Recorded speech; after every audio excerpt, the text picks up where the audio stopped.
नमस्कार देवियों और सज्जनों। थोड़ा सा और बात कर लें, थोड़ी बात और कर लें महात्मा कबीर के बारे में। तब आगे महात्मा कबीर के गुरु पर चर्चा होगी। महात्मा कबीर के गुरु पर भी विवाद है, वो चर्चा के समय बताएंगे। अभी तो कबीर पर थोड़ी बात कर लें। पिछले अंक में मैंने कहा था कि कबीर गंगा जल से भी श्रेष्ठ हैं, क्योंकि उनमें उत्तरोत्तर सुधार हुआ है, उत्तरोत्तर विकृति नहीं आई है। कबीर वाणी में चमत्कार देखने वाले और अवतार देखने वाले एक बार कबीर वाणी को पुनः समग्रता से पढ़ें। कबीर वाणी में कार्य कारण व्यवस्था है। कार्य कारण व्यवस्था ये ऐसे ही सरल ढंग से समझ लीजिए कि बिना कारण के कोई कार्य नहीं होता।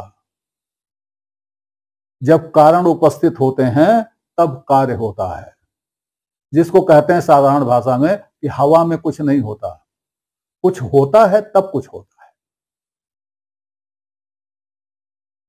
सर्वत्र कबीर वाणी में यह व्यवस्था है, चाहे यह वाणी बीजक में हो, चाहे यह वाणी कबीर ग्रंथावली में।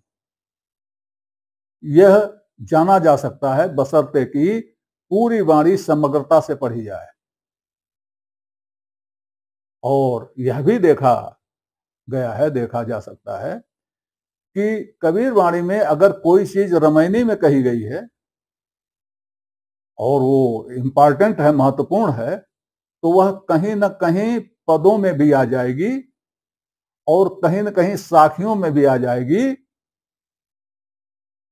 और जो वाणी रामायणी में आई है, पदों में आई है, साखियों में आई है, वह किसी न किसी रूप में लोक में भी उपस्थित है। और सभी में आपको कार्य कारण व्यवस्था मिलेगी। इसीलिए कबीर वाणी अन्य संतों की वाणियों से भिन्न है, जिसको केवल महसूस किया जा सकता है, जिसको पूरी तरह से बताया नहीं जा सकता, महसूस किया जा सकता है। जहां कार्य कारण व्यवस्था है, जो संत या जो दार्शनिक कार्य कारण व्यवस्था का पालक है, कार्य कारण व्यवस्था से रहित किसी चीज को नहीं मानता, उसके जीवन के बारे में कार्य कारण व्यवस्था से भिन्न कोई चीज लाने का प्रयत्न नहीं करना चाहिए। एक साखी बताता हूं, साखी कहता हूं महात्मा कबीर की। करते किया न विधि किया, रवि शशि पड़ी न दृष्ट, तीन लोक में है नहीं, जाने सिगरो सृष्ट। एक पहेली है, पहेली बूझिए। करते किया न विधि किया, रवि शशि पड़ी न दृष्ट, तीन लोक में है नहीं, जाने सिगरो सृष्ट। जिसको किसी कर्ता ने नहीं किया है, जिसका कोई बनाने वाला नहीं है, एक। न विधि किया, जो किसी नियम से नहीं बना है, जिसके बनने में का कोई नियम नहीं है। रवि शशि पड़ी न दृष्टि, जिसको कभी सूर्य ने नहीं देखा, जिसको कभी चंद्रमा ने नहीं देखा, अर्थात जो दिन रात कहीं भी दिखाइए नहीं देता, कभी दिखाइए नहीं देता।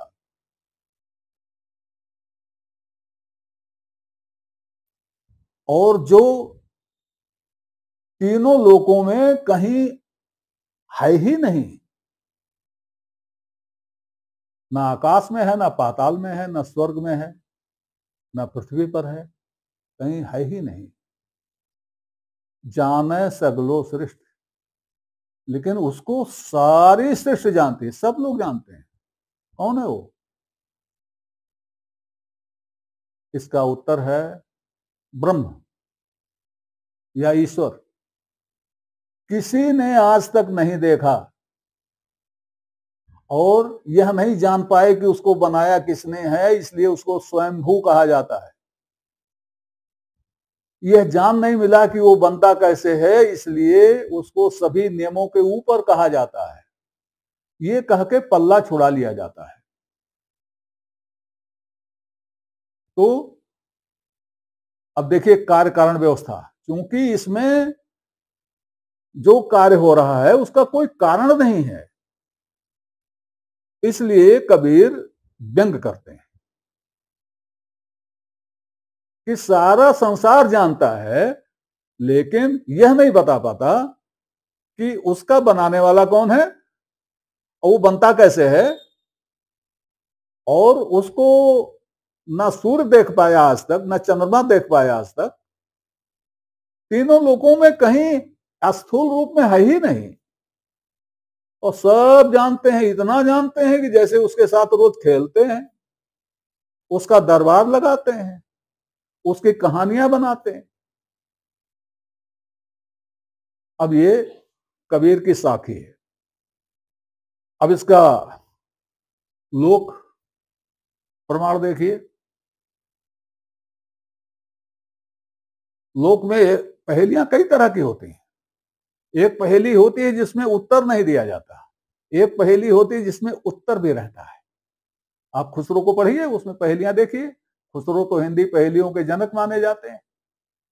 हालांकि पहेलियां संस्कृत में है, पहेलियां वेदों में भी है। खैर छोड़िए इन बातों को। तो लोक ने इस साखी को किस तरह से लिया? ना ही धरती नहीं आकाश, ना सूरज चंदा के पास,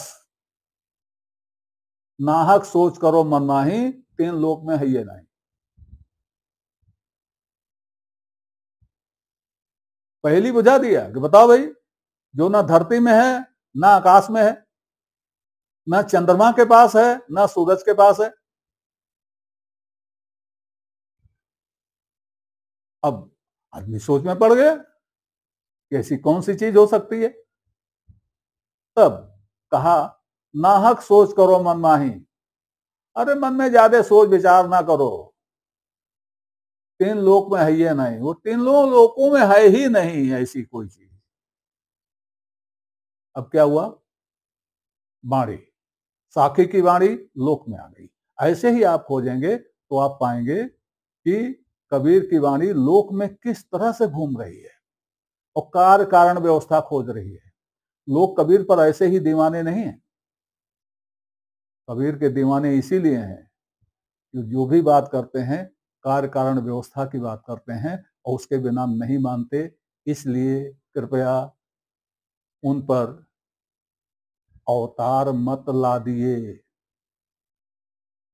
बिना कार्य कारण के अवतार नहीं हो सकता, बिना कार्य कारण के कुछ भी नहीं हो सकता, इसलिए चमत्कार भी नहीं हो सकता। कुछ होने के लिए कुछ होना जरूरी होता है। इसी तरह से सृष्टि की कहानियां हैं। कहां से आ गई सृष्टि? कहते हैं सोने से आ गई। ये सोने क्या है? सोने कोई चीज है ना, सोने क्या है? इसीलिए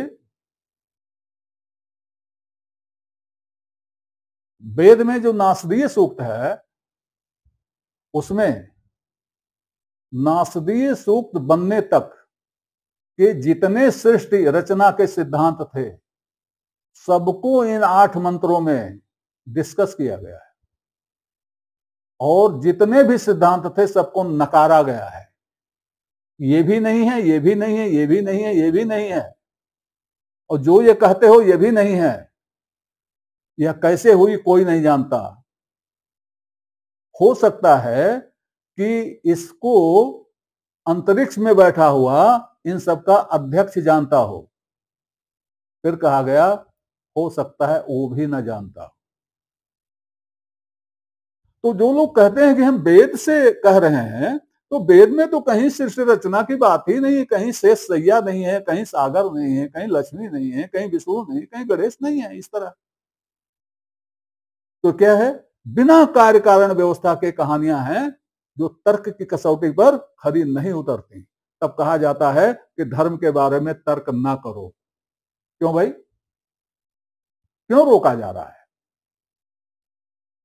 क्या धर्म के बारे में तर्क करेंगे तो अधर्म फैलेगा? अधर्म फैलेगा धर्म के बारे में तर्क ना करने से। धर्म के बारे में तर्क करने से अधर्म नहीं फैलेगा, धर्म फैलेगा। उसी तरह से जैसे कबीर को बहुत से लोग क्या कहते हैं, निर्गुण, निराकारी संत और जाने क्या क्या, मतलब उस सीमा तक निराकारी और निर्गुण बना देते हैं जिस सीमा तक जहां से नास्तिकता शुरू होती है। और यह कोशिश, यह कहने की कोशिश करते हैं कि कबीर नास्तिक थे। इसी नास्तिकता में आस्तिकता छिपी हुई है। इसी कार्य कारण व्यवस्था से मनः कल्पित ब्रह्म का शून्यन हो जाता है। कार्य कारण व्यवस्था देखी जाए तो मन से संकल्पित, हमारा मन चारों तरफ दौड़ता है ना, उस मन से संकल्पित ब्रह्म या ईश्वर का शून्यन हो जाता है। और इसी कार्य कारण व्यवस्था से जीव द्वारा संकल्पित, आत्मा द्वारा संकल्पित ईश्वर या ब्रह्म प्रकट हो जाता है। यही कार्य कारण व्यवस्था नास्तिक बनाती है और यही कार्य कारण व्यवस्था आस्तिक बनाती है। कबीर आस्तिक थे, नास्तिक नहीं थे। अंतर केवल हमारी समझ में है। हमारे वाले ब्रह्म को कोई मानता है तो आस्तिक है, हमारे वाले को नहीं मानता तो नास्तिक है। अरे भाई, उसका ब्रह्म कुछ और हो सकता है। हमारा ब्रह्म क्षीर सागर में है या कहीं अंतरिक्ष में है। कबीर का ब्रह्म उनके घट में है। तो ब्रह्म है तो ना, कबीर का भी है ना, हमारा भी है, कबीर का भी है। हम उसको कहीं कहते हैं, कबीर कहीं कहते हैं। अंतर केवल इतना है। दूसरा, हमारे पुरातन ग्रंथों में, हमारे अध्यात्म में ब्रह्म के केवल 3 काम बताए गए हैं। वह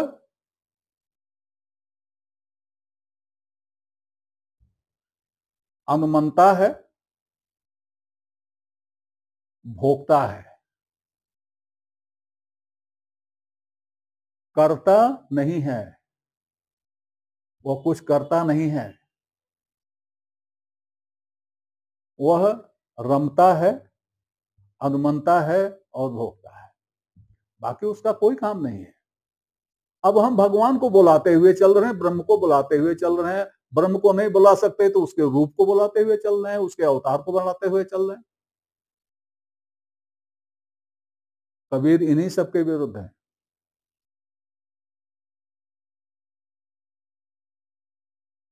कबीर का ब्रह्म आप पूरी वाणी में देख लीजिए।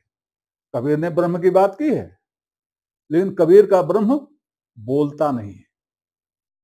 कबीर का ब्रह्म केवल अनुमान करता है और मस्त रहता है। कबीर इस तरह के आस्तिक हैं, कबीर इस तरह के आस्थावान हैं। इसीलिए वो कहते हैं कि है जैसा रहे वैसा, है जैसा रहे वैसा। वो नकारते नहीं है, कहते है, लेकिन है जैसा रहे वैसा, उसको वैसा ही रहने दो। उसको छेड़ो नहीं, उसको छेड़ नहीं पाओगे, उसको जान नहीं पाओगे। और फिर कबीर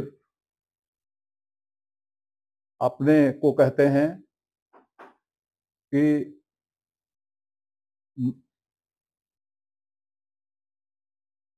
माता भाई बाप के लेखों लेखे चरणन हुई हो बंदा, अब की पुरिया जो निर्वारे सो जन सदा आनंद। आज यहीं तक, अब आगे महात्मा कबीर के गुरु पर विचार होगा। तब तक के लिए नमस्कार। आपसे निवेदन है कि श्रृंखला को अपनी लाइक दें, इसको सब्सक्राइब करें और कमेंट बॉक्स में जाकर अपनी टिप्पणी प्रस्तुत करें, अपनी जिज्ञासा व्यक्त करें, अपने प्रश्न पूछें। यथा समय आपकी जिज्ञासाओं और प्रश्नों का समाधान करने का प्रयास किया जाएगा।